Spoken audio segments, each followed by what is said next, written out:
Hello and welcome, as it is the 27th day of February 2018. My name is Derek. Everything like always within your own risk and own reward. We're going to start off with an OM&G, OME's Go, on the Bittrex exchange, and we take a look at this on the daily chart. It's at the upper end of this resistance level, having mainly a sideways correction from this point, breaking out on the 13th of February.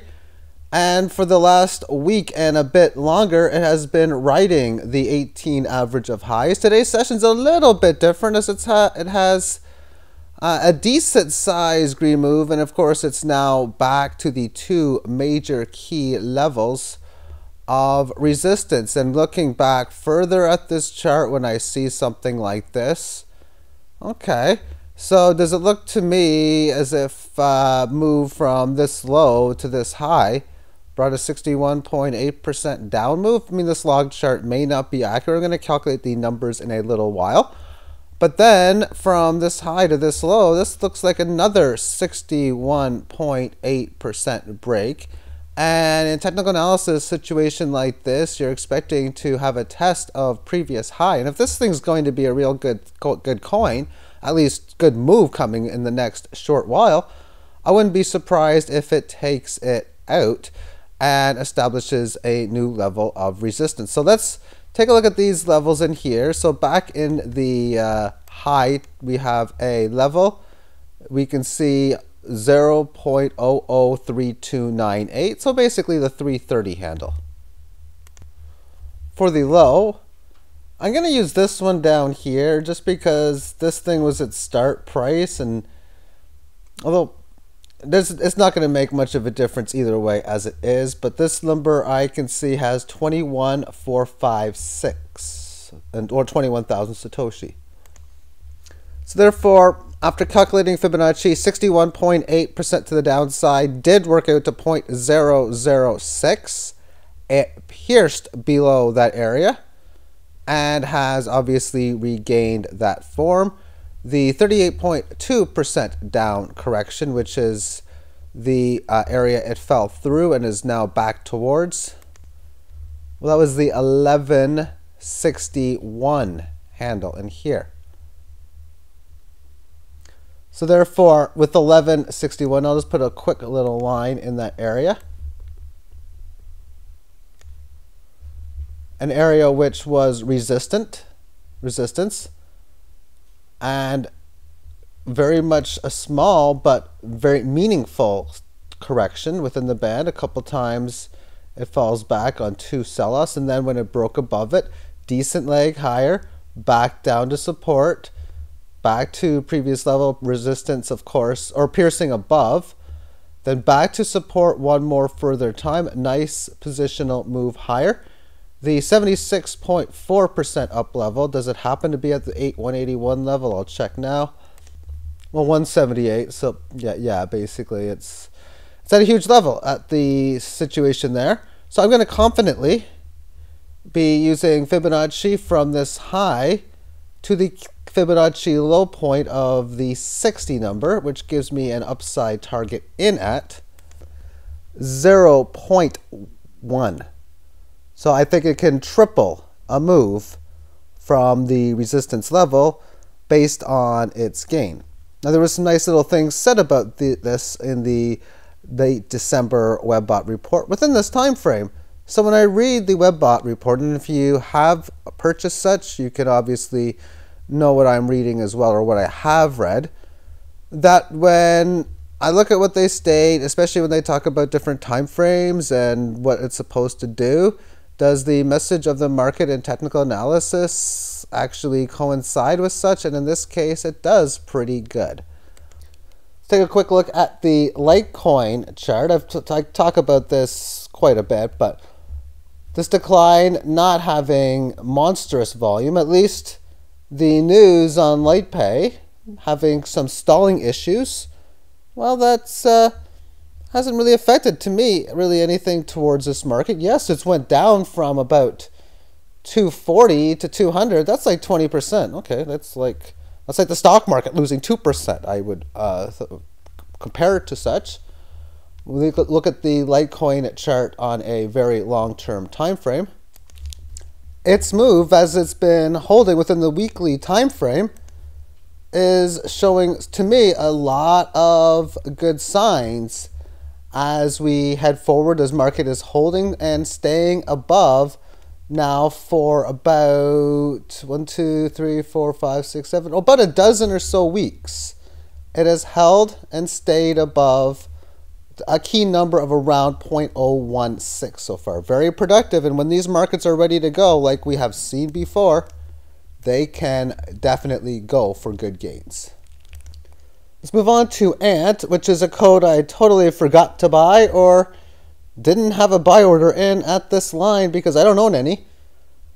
And I see this move today, and it's really, really interesting as it hits this bottom, comes up a little bit, keeping its downtrend intact, starts going up after price action was at, again, this key line that I've drawn in, and then it just goes higher, but price action got above the 18 average of highs today and has already retraced all the way back down to practically yesterday's close and the 18 average of lows.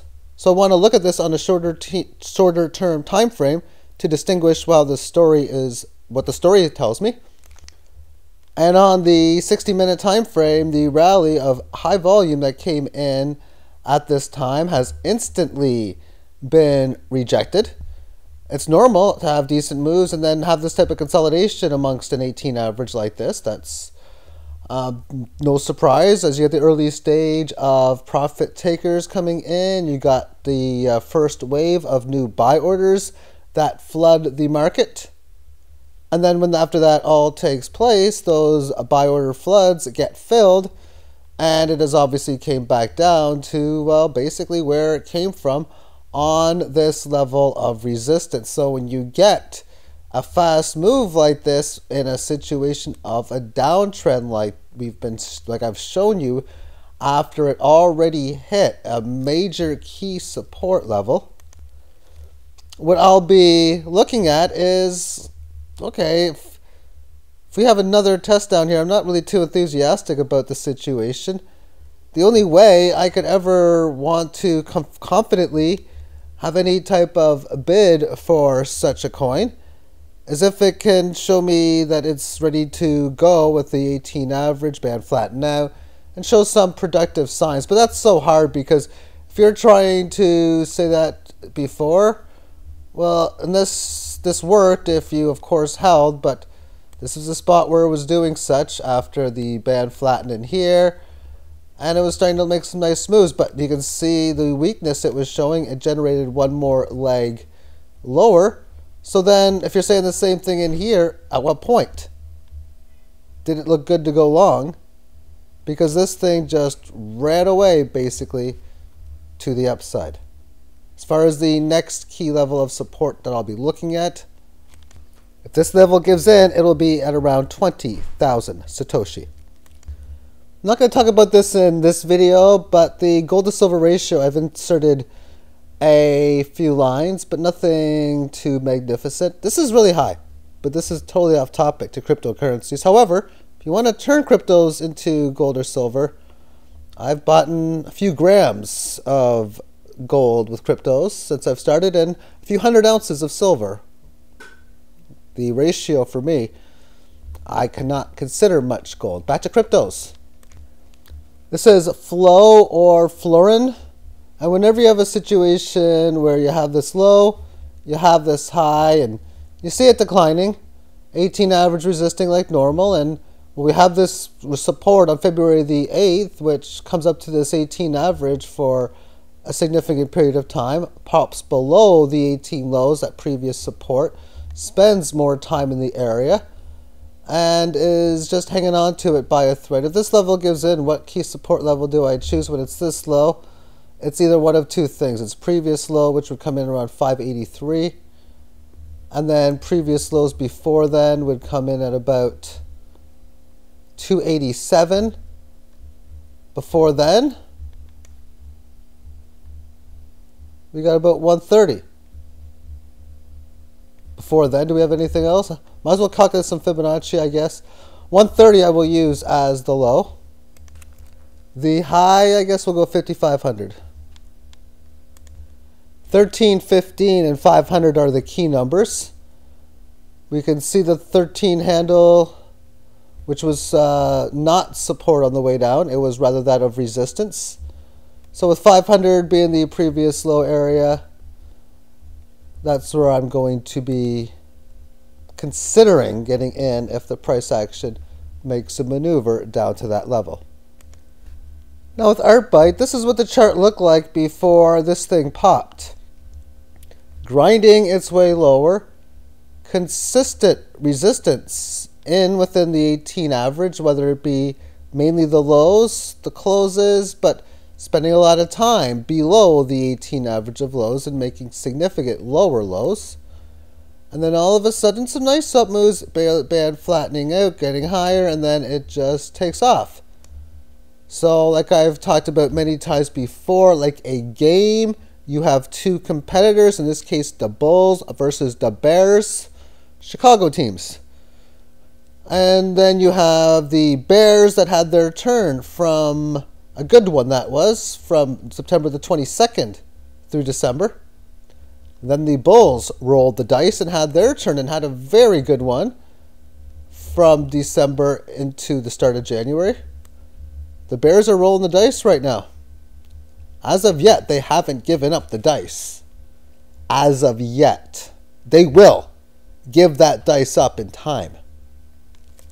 It's all about trying to figure out that strategy. And speaking about strategy, let's look at code STRAT or Stratus. It'll be the final one I'm going to show in this video. And based on what I would presume I calculated within Fibonacci downside, I have this line in at the 63 number. The sideways consolidation is pretty much in the exact same spot, meaning the 18, or the lowest price is a decent distance from here to here. So therefore, if the price action anytime soon comes down here, I will be placing, I actually probably have my buy order in. After I finish this tape, if you call it a tape, that's so 1980s like, then I will look at my order book, see if the order is there. If it is, so be it. If not, I'll add it in. Take care. Bye-bye.